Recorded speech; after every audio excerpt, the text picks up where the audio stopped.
Please stand by. The President of the United States will be speaking all stations shortly.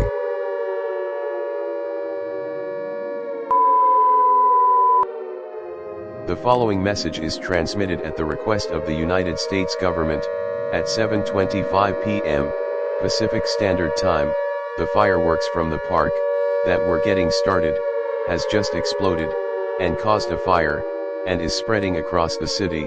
At this time, for your safety, because of the fire spreading, all residents are strongly advised to leave the city immediately. Grab perishable food, water, clothing, medical supplies, and a battery-powered radio.